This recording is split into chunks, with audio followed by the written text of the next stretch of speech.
Kurikulum merupakan alat yang sangat penting dalam keberhasilan suatu pendidikan. Tanpa adanya kurikulum yang baik dan tepat, maka akan sulit dalam mencapai tujuan pembelajaran, akan sulit mencapai tujuan dan sasaran-sasaran dalam pendidikan yang dicita-citakan.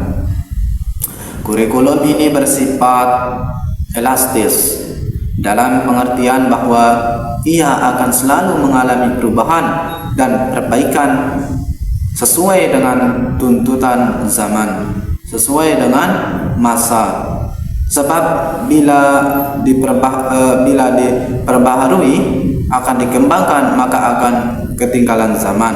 Langsung saja, silabus dan prinsip-prinsip pengembangannya.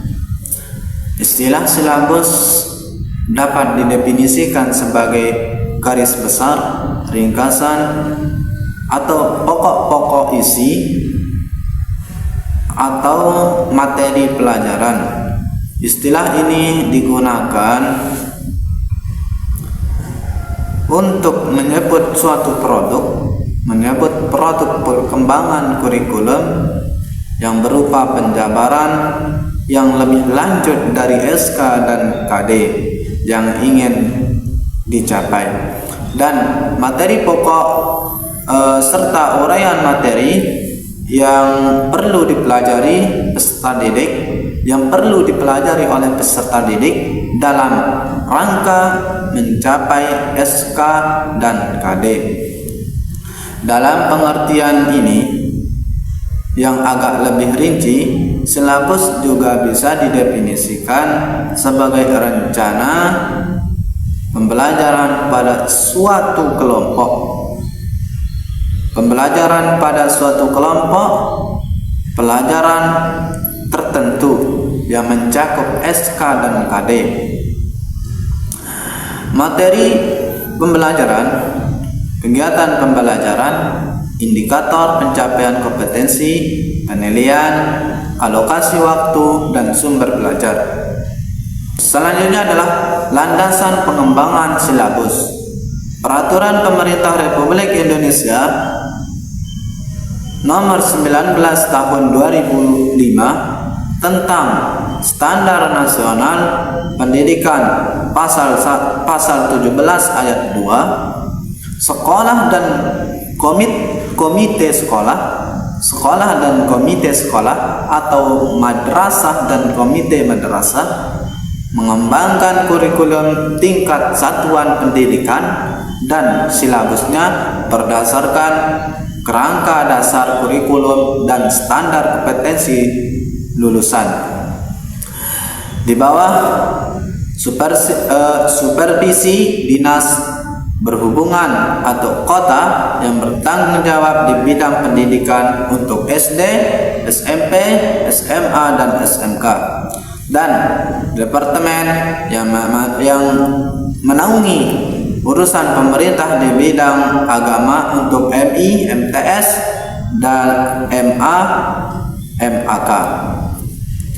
Peraturan Pemerintah Republik Indonesia Nomor 19 Tahun 2005 tentang Standar Nasional Pendidikan Pasal 20, perencanaan proses pembelajaran meliputi silabus dan rencana pelaksanaan pembelajaran yang disingkat dengan RPP, yang memuat sekurang-kurangnya tujuan pembelajaran, materi ajar, metode pengajaran, sumber belajar, dan penilaian hasil belajar. Selanjutnya, untuk memperoleh sebuah mata pelajaran tertentu, memperoleh hasil belajar yang baik dalam pengembangannya, perlu kita perhatikan prinsip-prinsip. Di antaranya yang pertama adalah ilmiah. Ilmiah, keseluruhan materi dan kegiatan yang menjadi muatan dalam silabus dapat dipertanggungjawabkan secara keilmuan. Yang kedua adalah harus relevan.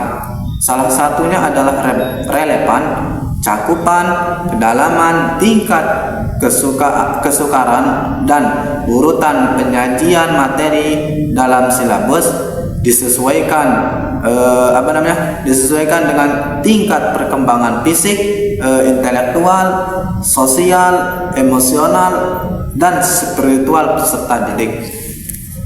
Selanjutnya adalah harus sistematis. Sistematis di sini adalah komponen-komponen dalam silabus. Komponen-komponen silabus saling berhubungan, tidak terpisah. Ia harus berhubungan secara fungsional dalam mencapai kompetensi dasar, materi pembelajaran, kegiatan pembelajaran, indikator, waktu, dan sumber belajar saling terkait satu dengan yang lain.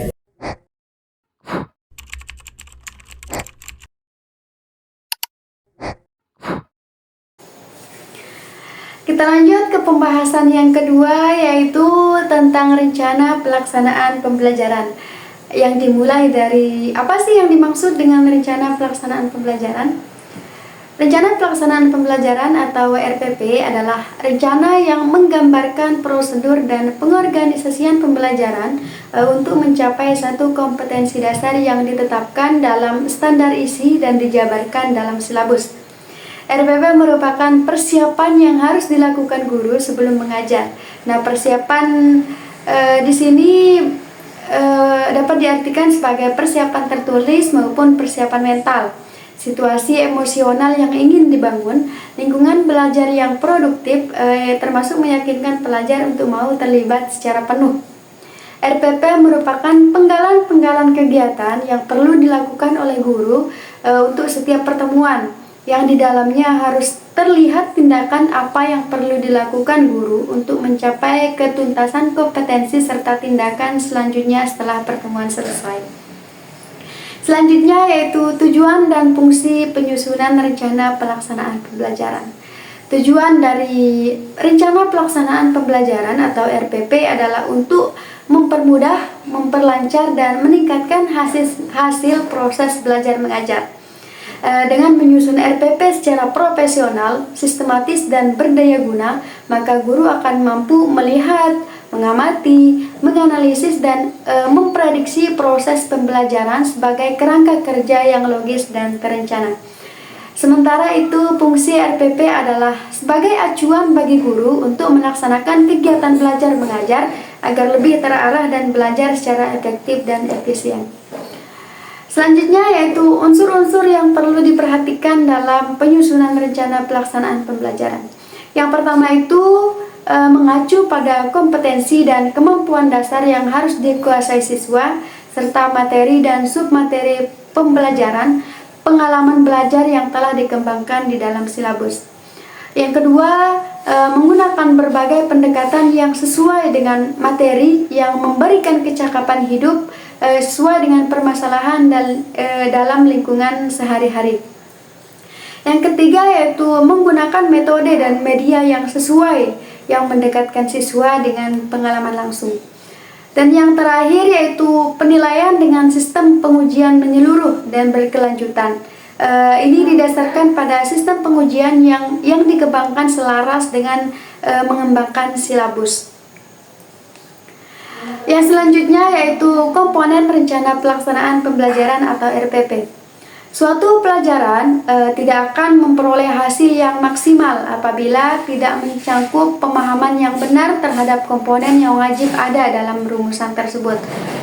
Menurut Permendiknas nomor 41 tahun 2007, komponen RPP terdiri dari yang pertama itu identitas mata pelajaran, yang kedua standar kompetensi, yang ketiga kompetensi dasar, keempat indikator pencapaian kompetensi, kelima tujuan pembelajaran, keenam materi ajar, ketujuh alokasi waktu, kedelapan metode pembelajaran, yang kesembilan kegiatan pembelajaran.